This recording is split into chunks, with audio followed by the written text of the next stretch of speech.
Even if you've never been to Italy, you can spot an Italian home fast. Terracotta roofs, thick, bright walls, real shutters. Today we'll speedrun how homes are built in Italy and why they look exactly like this. First, the 5-second signature.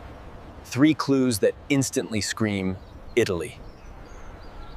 Clue 1 is the roof. Warm, earthy tiles create a textured silhouette that feels alive from far away. Italian rooftops don't look flat. The tiles add depth, and they shed water while handling strong sun. Even small details, ridge lines and chimneys, become part of the roof's identity and the home's character. Once you notice the roof, your eyes drop to the second giveaway, the walls. Clue 2 is the wall. Stucco or stone, often thick, in soft colors that bounce light back into the street. Thicker walls change how a house feels inside. Solid, calm, and often cooler on hot days. Those gentle colors aren't random. They're part beauty, part climate strategy under harsh Mediterranean light. And then come the eyes of the house. Windows and shutters that actually work. Clue 3 is the shutter. In Italy, it's not decoration. It's a daily tool for light, heat, and privacy. Across a street, shutters create a rhythm. Open, half open, closed, like the neighborhood is breathing. Deep openings and shutters let air move while keeping glare down in the brightest hours of the day. Remember the trio: tile roof, thick, bright walls, real shutters. That's your instant Italy. Now, why does it look like this?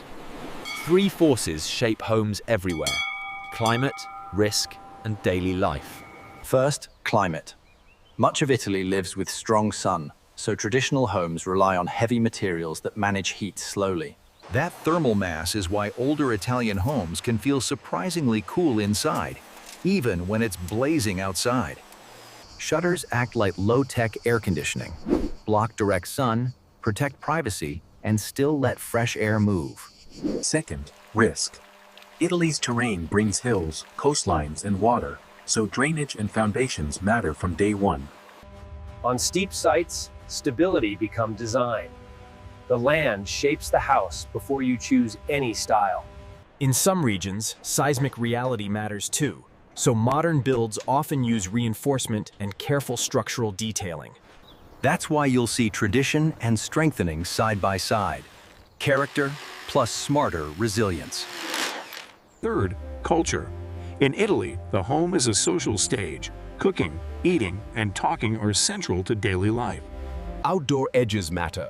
A terrace, a courtyard, even a tiny balcony. Spaces where life spills outside. You'll often find the kitchen connected to the heart of the home, because food isn't a side activity, it's the rhythm. So the recipe is simple: sun, terrain, local risks, and a lifestyle built around light and togetherness. Now let's build one, through Marco and Giulia, planning a modern home that still feels Italian. They want something new inside, but from the street, it must belong to this place. Step 1 is land, rules, and design. In Italy, what you're allowed to build can shape everything you dream up. Near historic areas, local rules can influence height, exterior finishes, and even the roof language.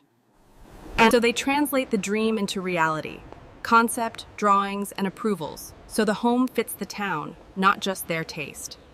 Their plan is modern inside, but it keeps Italian cues: solid walls, controlled light, and a roof that feels local. Step 2 is the foundation. On a hillside, the first surprise is often the ground itself: slope, soil, and drainage. Foundation decisions are about stability and moisture. One plot can be simple, and the next can be complicated. Drainage matters. Managing water early prevents expensive problems later, especially on varied terrain. Once the base is right, the house can safely rise. And in Italy, the bones are often heavier than you'd expect. Step 3 is structure. Masonry and reinforced concrete are common, built for durability and fire resistance. Masonry shapes proportions, thicker walls and deeper openings, creating that solid Italian feel. Even new houses can read as Italy, because the structure naturally supports the look we recognize. Step 4 is the envelope, the skin.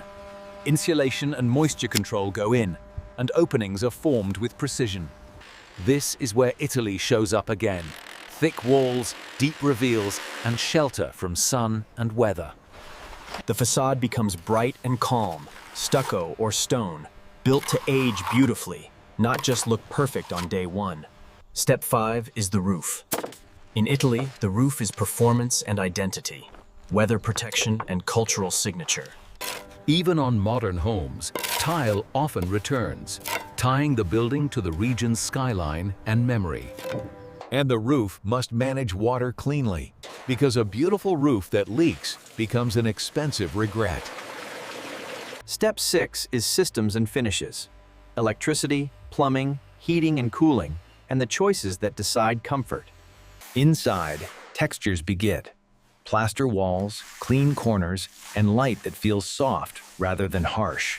Finishes carry the Italian touch: stone, tile, terrazzo-like surfaces, materials that survive daily life with style. The kitchen becomes the heart, practical, durable, and ready for the real rituals: coffee, food, conversation. Bathrooms can be labor-heavy, but done well they last, especially with careful waterproofing and good tile work. In the end, it's modern inside, Italian outside, because it respects climate, place, and local building language. From one glance, it belongs. And now comes what everyone wants to know: the budget pattern. Exact numbers vary, but the cost pattern repeats across Italy in surprisingly consistent ways. First, labor and craftsmanship. Italy's trades are incredible, and good work takes time, which costs money. Access can add cost too. Tight streets and scaffolding turn logistics into a budget line you can't ignore. Next, structure and compliance. Heavier systems and careful detailing can make the frame a major expense. Then the roof. It's not just tiles, it's layers, insulation, drainage, and skilled installation. Openings are another big one. Windows, doors, and shutters that manage heat, noise, security, and airflow. Steel shutters add complexity, but they're part of why Italian homes stay comfortable without fighting the sun. Mechanical systems matter too. Heating and cooling choices shape comfort, and they can quietly raise the budget. Finishes can become the budget trap. Kitchens and bathrooms stack materials, labor, and waterproofing in one place. If you want that Italian feel, tile and stone do the work, but they demand precision and time. And the silent cost is the site. Drainage, retaining walls, and ground prep, and you won't notice in the final photo. Italy's beauty often means tricky access. Getting materials to the site can be half the battle. They learn the pattern.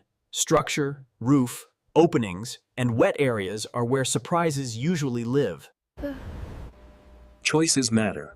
The same house can swing widely in cost depending on finishes and craftsmanship level. But done right, you feel it. Comfort, durability, and a look that truly belongs to the landscape. Now let's lock in the memory with 5 iconic details that scream Italy. Iconic detail 1. Terracotta roof tiles, warm color, textured silhouette, unmistakable from a distance. Detail 2. Sun-smart shutters. They're a daily control knob for heat, glare, and privacy. Detail 3. Stucco in soft tones, surfaces that reflect light and age with grace. In rural Italy, stone tells the same story. Local material, thick mass, and a rooted, timeless look. Detail 4. The threshold space. Balcony, loggia, terrace, or courtyard. Half inside, half outside. Always lived in. Detail 5. Arches and deep openings. Shaded edges created by thick walls. repeating for very practical reasons. If you remember only 5 things: tiles, shutters, soft facades, outdoor edges, deep openings, that's Italy. Now, a quick recall test, so it sticks the next time you see a street like this. Recognize Italy by tile roofs, thick, bright walls, and real shutters. They exist for sun, terrain, and daily life. Built in 6 steps: rules, foundation, structure, envelope, roof, finishes. Money goes to crafts, structure, roof, openings, wet rooms. And the icons: tiles, shutters, soft facades, outdoor edges, deep openings. Next episode, another country flips the rules. Tell me the country you want next, and we'll speedrun how its homes are shaped by place and history.